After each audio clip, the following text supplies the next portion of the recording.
हाँ, विद्युत चुंबकीय तरंग, अगला हेडिंग आपका है विद्युत चुंबकीय तरंग, इलेक्ट्रोमैग्नेटिक्स वेव क्या होते हैं। इसके पहले आप लोगों को यांत्रिक तरंग बताया गया था। यांत्रिक तरंग क्या होता था, वे तरंग जिनको चलने के लिए भौतिक माध्यमों की आवश्यकता होती थी, तो वहां पर क्या होता था, वो आपका यांत्रिक तरंग होता था। अब यांत्रिक तरंग क्या होता था, किसी भी कण को माध्यम के चलने के आधार पर दो प्रकार को डिवाइड किया गया था। एक पहला था आपका जो कि अनुप्रस्थ तरंग था, जो कि माध्यम के कण के लंबवत गति करता या कंपन करता था। दूसरा था अनुदैर्ध्य तरंग, वो क्या था कि वह माध्यम के कण के चलने की दिशा के उसी के समानांतर गति करता था या समानांतर कंपन करता था, वो आपका अनुप्रस्थ होता था। इसमें क्या है, ये विद्युत चुंबकीय तरंग है। विद्युत चुंबकीय तरंग में क्या होता था, वे तरंग जिनको चलने के लिए माध्यम की आवश्यकता नहीं होती है उनको बोला जाता है विद्युत चुंबकीय तरंग। इसमें लिख लो, वे तरंग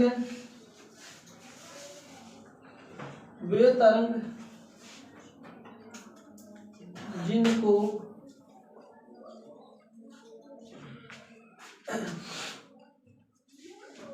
चलने के लिए या संचरण के लिए चलने के लिए, हाँ ठीक है, चलने के लिए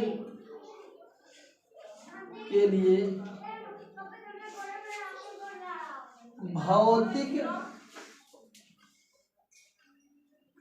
माध्यमों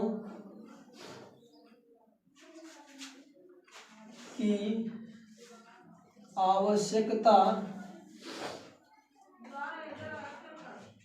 भौतिक माध्यमों की आवश्यकता नहीं होती है,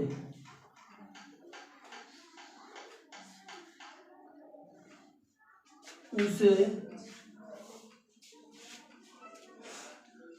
विद्युत चुंबकीय तरंग कहते हैं।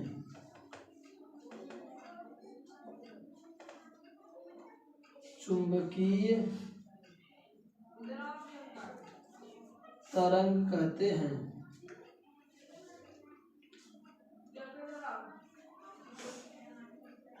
ठीक, वे तरंग जिनको चलने या संचरण करने के लिए भौतिक माध्यमों की आवश्यकता नहीं होती है उसे क्या कहते हैं भैया, उसको विद्युत चुंबकीय तरंग कहते हैं। जैसे कौन कौन से होते हैं, जैसे प्रकाश तरंग, रेडियो तरंग, प्रकाश तरंग,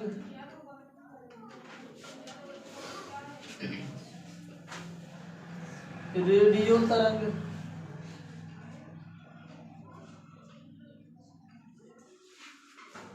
गामा करके और लिख लीजिएगा, गामा किरण, हाँ गामा एक पूरा किरण बताऊंगा आगे, गामा किरण तथा एक्स किरण, एक्स किरण,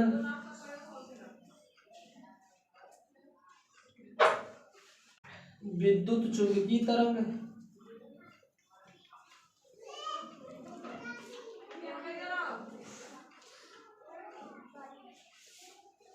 आदि,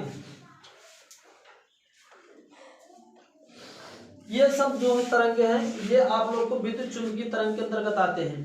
आपका चाहे प्रकाश तरंग हो, रेडियो तरंग हो, गामा तरंग हो, एक्स किरण हो या विद्युत चुंबकीय तरंग हो, इस प्रकार के, तो ये आपका क्या है, इस विद्युत चुंबकीय तरंग के क्या है, उदाहरण है। अब जैसे आपका प्रकाश तरंग आप लोग देखे ही हैं, जो प्रकाश के कारण जो किरण आती है वो प्रकाश तरंग है, प्रकाश किरण कहलाती है।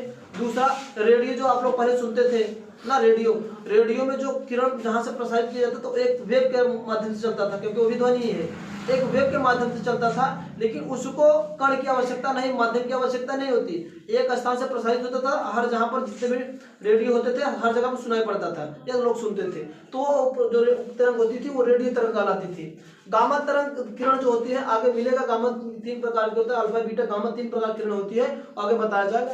एक्स किरण का आप लोग व्यवहारिक यूज में देखे होंगे, जब एक्सरे किया जाता है किसी चीज बॉडी का, एक्सरे निकाला जाता है, एक्सरे, तो वहां से जो वेव निकलती है, किरण निकलती है, उसमें एक्स किरण का यूज किया जाता है। अब विद्युत चुंबकीय तरंग क्या होता है, विद्युत के रूप में किसी भी चुंबक में जब विद्युत को प्रवाहित करके जो किरण उत्पन्न की जाती है उसको विद्युत चुंबकीय तरंग कहते हैं। तो ये सब प्रकार के जो होते हैं, इन जो होते हैं बिना माध्यम के, माध्यम रहे या ना रहे, फिर भी ये किरण क्या करते हैं, चलते रहते हैं, संचित होते रहते हैं। तो ये बिना माध्यम वाले कण हैं, इनको हम क्या कहते हैं, विद्युत चुम्बकीय तरंग कहते हैं। सभी प्रकार की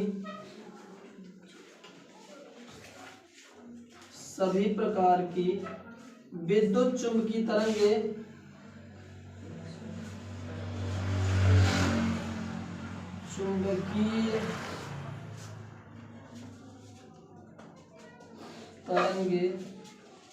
सभी प्रकार की विद्युत चुम्बकीय तरंगें कोष्ठक लिए निर्वात में या वायु में, तरंगें निर्वात में वायु में प्रकाश की चाल कितनी होती है, 3 × 10⁸ मीटर प्रति सेकंड। प्रकाश की चाल 3 × 10⁸ मीटर प्रति सेकंड से चलती है,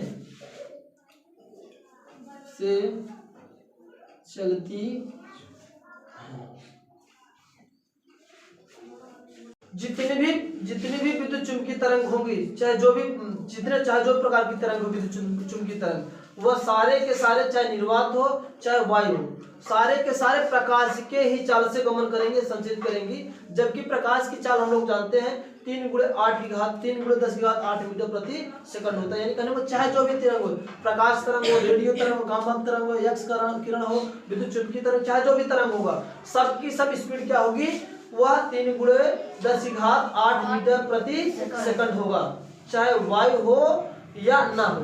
निर्वात और वायु का निर्वात मतलब जहां पर कोई गैसेस ना उपस्थित हो। निर्वात वह स्थिति होती है या वह अवस्था होता है जहां पर कोई भी गैसें ना पाई जाए, और वायु में तमाम प्रकार की गैसें पाई जाती हैं। तो कहने का मतलब दोनों कंडीशन में चाल उसकी फिक्स होती है। ये क्या होगा, 3 × 10⁸ मीटर प्रति सेकंड।